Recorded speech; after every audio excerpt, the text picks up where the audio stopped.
Salut tout le monde, c'est Kira Atelier. Aujourd'hui je reviens pour une vidéo. Alors ce n'est pas une vidéo achat manga, même si j'ai juste en fait un tome à vous montrer pour un achat manga. C'est une vidéo top 10 tout simplement. Alors sans plus attendre, on passe à l'achat manga. Donc j'ai juste en fait un seul tome. Parce que pour ceux qui suivent les sorties manga, il faut savoir que là on est quand même fin juillet et il n'y a plus de sorties manga jusqu'à mi-août. Voilà, donc ça fait quand même un bon mois sans sortie manga. Donc je suis désolée, mais il n'y aura pas de vidéo achat manga pendant ce temps. Je vais quand même essayer de faire d'autres vidéos, hein, bien évidemment. Mais ça ne sera pas forcément des achats de manga. Donc pour l'achat manga de ce mois-ci, c'est le tome 6 de Sakura Saku. Voilà, je ne l'ai pas lu parce que j'ai pas eu le temps encore de le lire. J'avais lu les 5 premiers tomes, j'avais vraiment adoré et j'ai hâte de découvrir ce qu'il en est du coup dans ce tome-là. Donc après, nous passons donc, du coup au top 10. Donc on va commencer par le top 10 tout simplement. En 10e place, alors c'est un tome 4 et je mets le tome 4 de Fend le vent. Alors, pour la simple et bonne raison, que ce tome-là, en fait, alors le tome en soi était super bien, j'ai adoré le lire. Le seul truc en fait qui m'a dérangé dans ce tome, c'est qu'on parle encore du Covid. Alors oui, ok, c'est un tome qui a été fait pendant le Covid et tout. Oui, ok, d'accord, je respecte, hein, c'est très bien. Le seul problème, c'est que je trouve ça en fait dérangeant d'en parler dans les mangas. Parce que au final, alors pour nous, on a été confinés pendant 2 mois. Pour eux, au Japon, ils ont été confinés pendant beaucoup plus longtemps.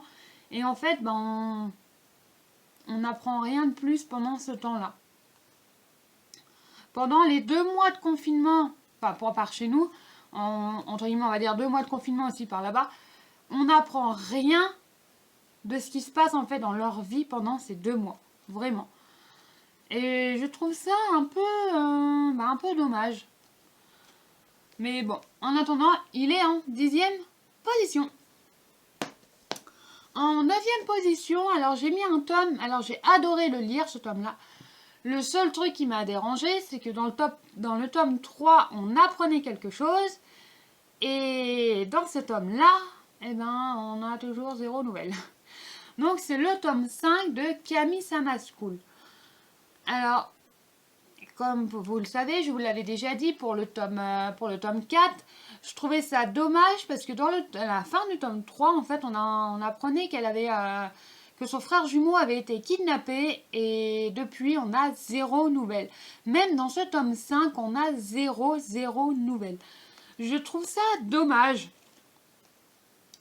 Parce que la série est super bien et tout. Hein. Bon, on apprend plein d'autres choses évidemment. Hein. Mais je veux en connaître davantage sur ce qui s'est passé. Pourquoi son frère a été kidnappé. Pourquoi... il manque en fait pas mal de détails. Et je trouve ça un peu dommage. Bon, peut-être que dans le tome 6, on en apprendra à découvrir. Pour le top 8, c'est le tome 19 de Twilight Moon Hanako-kun. Alors, je l'ai lu. Je trouve que la série, plus ça va, part en cacahuète, vraiment.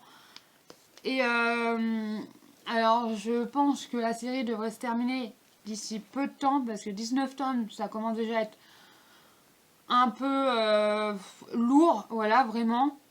On arrive pratiquement à la fin des 7 réceptacles détruits pour les 7 mystères.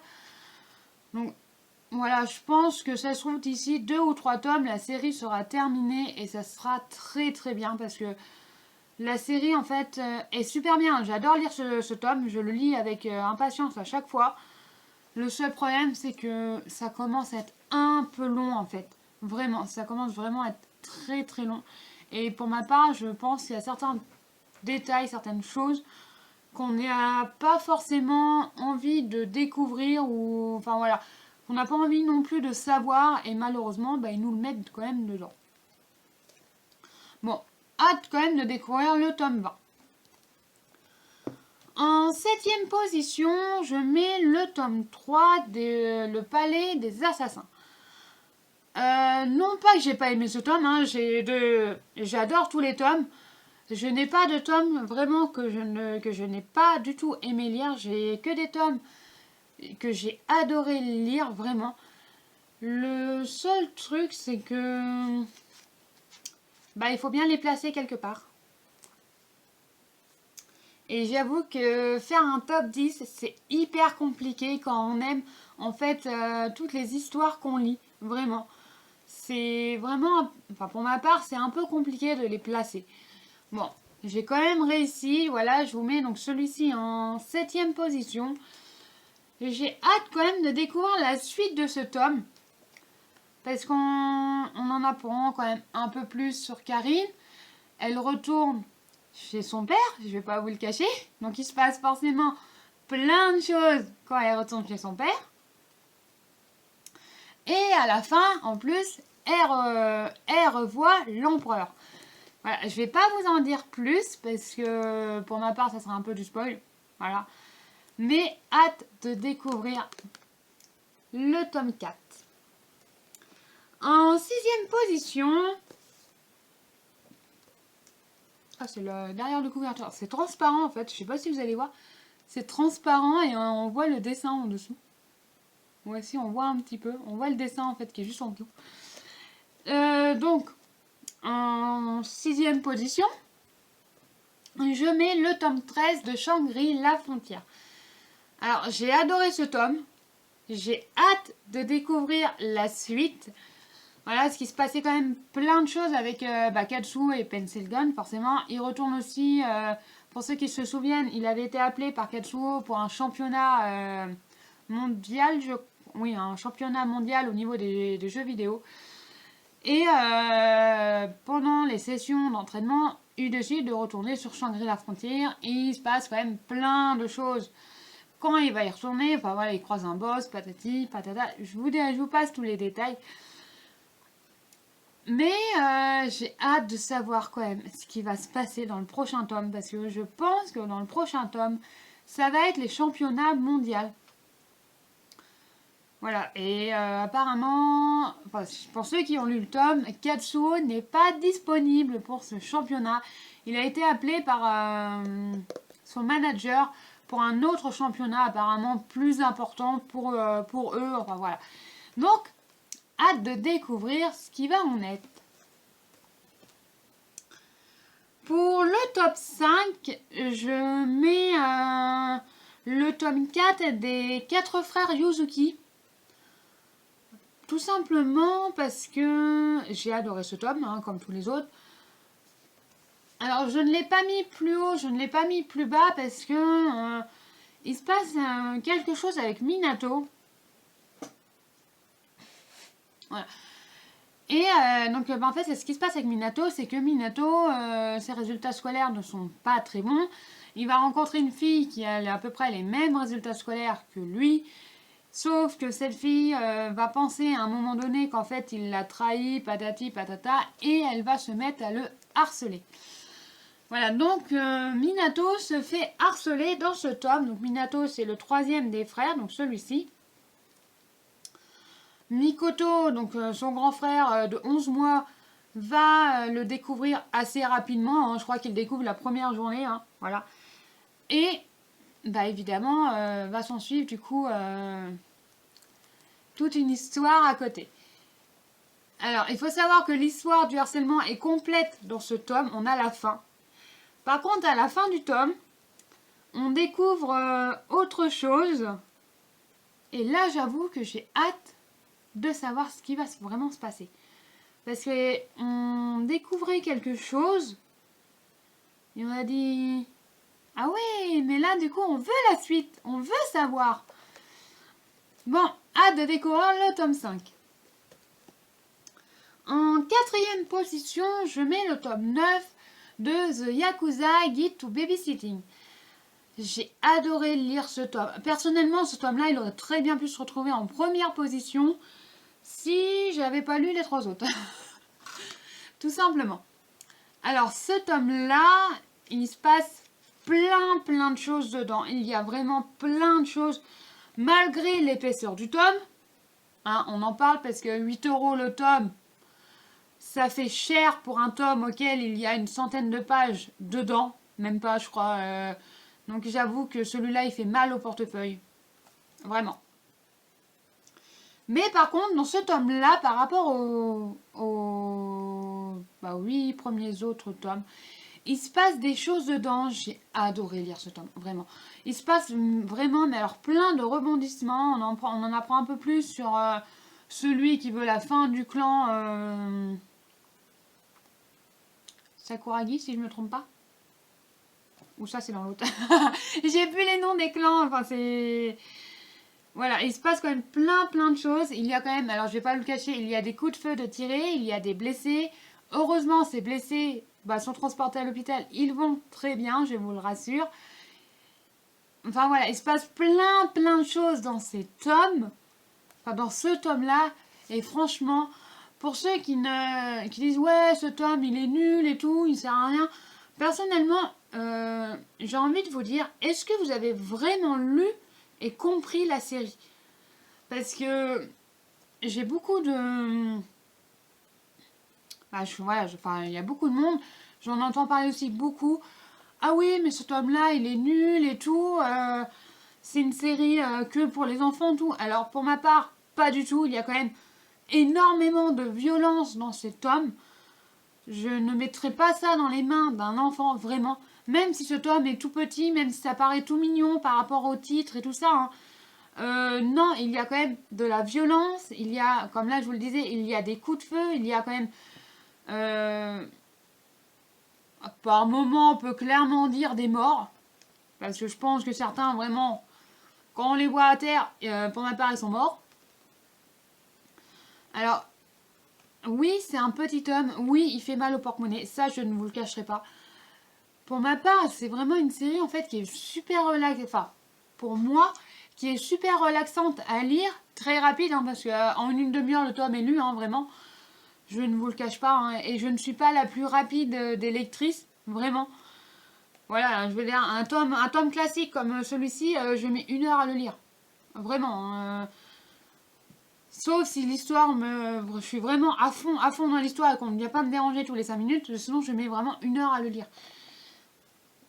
Donc, je ne suis pas la plus rapide. Hein. Il y en a qui sont beaucoup plus rapides que moi pour lire des tomes, hein, tout simplement. Mais... on le voit en vidéo, j'ai mon étagère qui fait... voilà, qui fait ça, là. Je l'avais jamais fait gaffe. En même temps, il y a beaucoup de tomes dessus. Et du coup, pour en revenir, donc voilà. Donc moi, ce tome 9, je le lis avec grand plaisir. Je vous le recommande avec grand plaisir. Et si vous ne connaissez pas la série, essayez des fois de demander dans des bibliothèques ou dans des médiathèques si ils ont la série et si vous pouvez l'emprunter pour connaître cette série, pour la découvrir.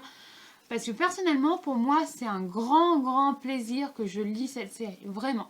J'adore vraiment cette série et j'attends le tome 10 avec impatience. On va commencer le top 3. Donc dans le top 3, moi je mets le tome 7 de Tokyo Alien. Alors pour ceux qui me suivent, oui, je déteste tout ce qui est alien, extraterrestre, univers, patati, patata. Hein, voilà, je déteste tout ce qui parle de planètes, de l'univers, tout ça. Ce n'est vraiment, mais alors clairement pas mon délire. Je préfère largement tout ce qui va être fantasy, donc tout ce qui va être... bon là j'en ai pas vraiment, mais par exemple tout ce qui va parler de dragons, de magie, enfin voilà, tout ça, je préfère clairement ce thème-là que des extraterrestres. Et alors, vous allez me dire, pourquoi il se retrouve en 3e position? Eh ben, depuis que j'ai connu cette série, j'attends la suite avec impatience. Vraiment, je veux le tome 8, je veux vraiment le lire. Et pourtant, ça parle d'aliens, d'extraterrestres, de planètes, de tout ce que je déteste. Vraiment. Mais, depuis que j'ai découvert cette série, eh ben, j'avoue que je veux découvrir. Alors, j'irai pas chercher les planètes, les machins, les trucs, hein, voilà. Mais j'adore lire cette série. Vraiment, c'est une série... vraiment, même moi, je ne comprends pas, en fait. Alors oui, je comprends ce qu'il y a dans les tomes, hein, vrai, ça ne change pas. Mais pour quelqu'un, au final, qui déteste tout ce qui est planète, extraterrestre, patati, patata, je ne pensais pas aimer ce genre de manga, vraiment.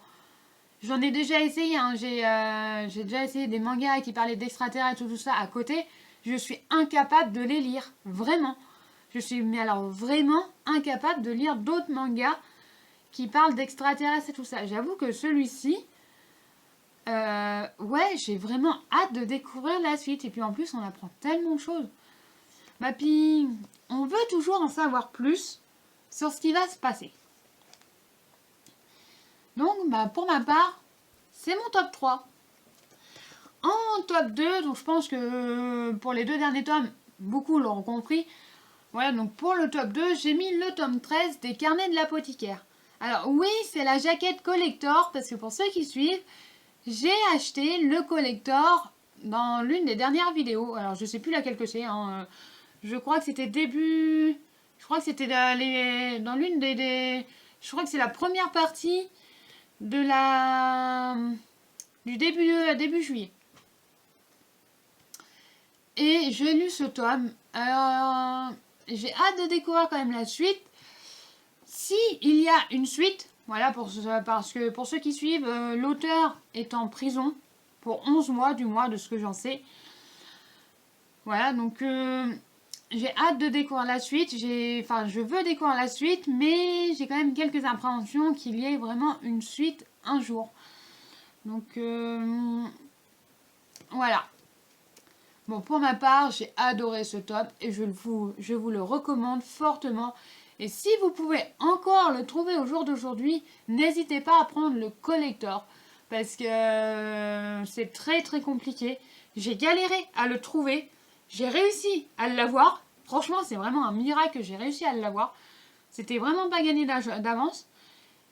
Et je ne suis pas sûre que pour ceux qui veulent maintenant, au jour d'aujourd'hui, le collector, vous pouvez encore le trouver.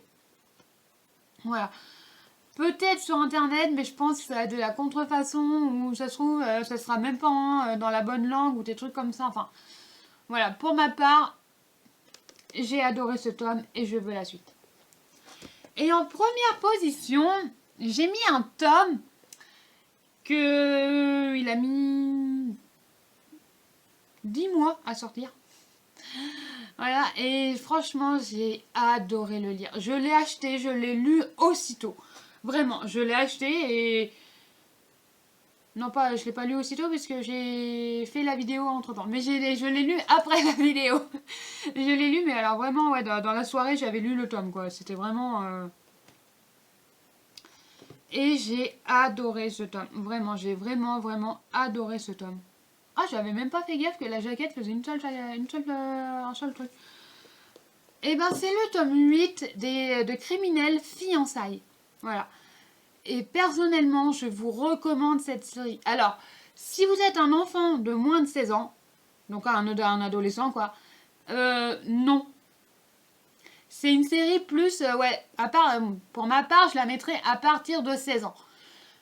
Après, ça va dépendre de la maturité. Voilà. C'est-à-dire, pour le plus mature, je le mettrai à partir de 14 ans. Pour les moins matures, à partir de 16 ans. Voilà, parce qu'il y a quand même... On parle quand même de certaines choses quand même intimes. Il y a quand même pas mal de scènes de violence. Voilà, il y a quand même de la bagarre, il y a quand même pas mal d'autres choses. Hein, il se passe quand même plein de choses. Je ne mettrai pas ça dans les mains de tout le monde. Voilà. Donc quand on me dit les mangas c'est pour les enfants, non. Pour ma part, alors oui, j'ai des séries que des enfants peuvent lire, hein, comme Babysitter, mais la moitié, même pas, les 3/4 des séries que j'ai, je ne mets pas ça dans les mains d'un enfant. Voilà. Alors, je parle d'un enfant de 6 ans, voilà, quand il apprend à lire, jusqu'à peu près 12 ans. Après, c'est un adolescent. Alors, il y a des séries que je pourrais donner à des ados, sans problème. Après, ça va dépendre de leur degré de maturité. Voilà, parce que je ne sais plus... Genre, voilà, Grim Reaper, je ne mets pas ça dans les mains d'un enfant de 14 ans. Plutôt, plutôt pour un ado de 16 ans, mais pas de 14 ans. Hein. Voilà. Bah, Criminel Fiançailles, c'est pareil. Je ne mets pas ça dans les mains de tout le monde. Voilà. Alors, quand on me dit... ah bah les mangas c'est pour les enfants et tout, ah t'es resté une enfant, enfin voilà, j'ai eu beaucoup de critiques hein, par rapport à ça, hein. Alors pas forcément sur ma chaîne YouTube, mais dans la vie réelle, hein, il y en a beaucoup qui connaissent que je connais les mangas, enfin voilà, je lis beaucoup de mangas, je lis aussi des romans. Oui, mais non, ce n'est pas pour les enfants.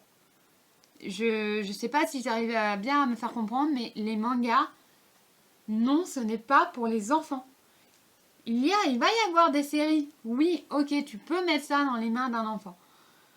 Mais la moitié des séries, plus de la moitié des séries manga qui sortent au jour d'aujourd'hui, à part Naruto, One Piece, Dragon Ball et tout ça, les autres séries, je suis désolée, ça ne va pas dans les mains d'un enfant.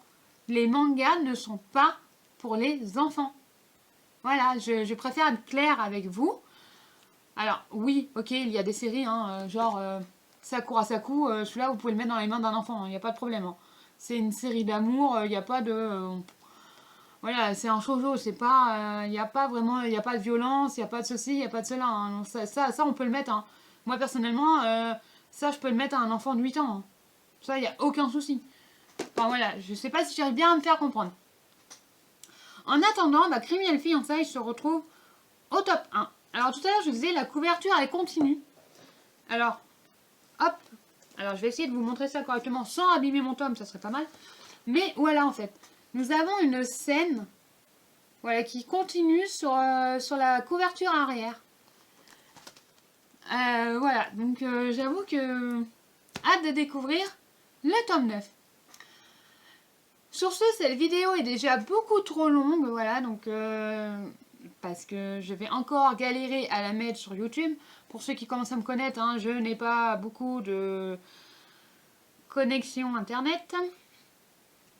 Voilà, je galère à mettre les vidéos sur YouTube. Enfin, du moment que j'y arrive, c'est le principal. Si vous, pour ceux qui suivent les vidéos, si vous pouvez juste, ne serait-ce que vous abonner ou laisser un commentaire ou même juste un like, moi ça me fait super plaisir et personnellement ça aide, enfin ça aide. Moi ça m'aide beaucoup au niveau moralement, voilà ça fait super plaisir. Bon après parce que personnellement la chaîne, on va pas dire qu'elle casse des briques pour le moment. Voilà, j'espère qu'un jour ça sera le cas. Mais pour le moment, bah, c'est pas folichon. Donc si ceux qui regardent juste cette vidéo peuvent juste, ne serait-ce que vous abonner, c'est gratuit, il n'y a pas de contraintes, il n'y a rien de tout ça. Et en plus, vous pouvez juste activer les notifications, comme ça vous êtes au courant pour les prochaines sorties vidéo, tout simplement.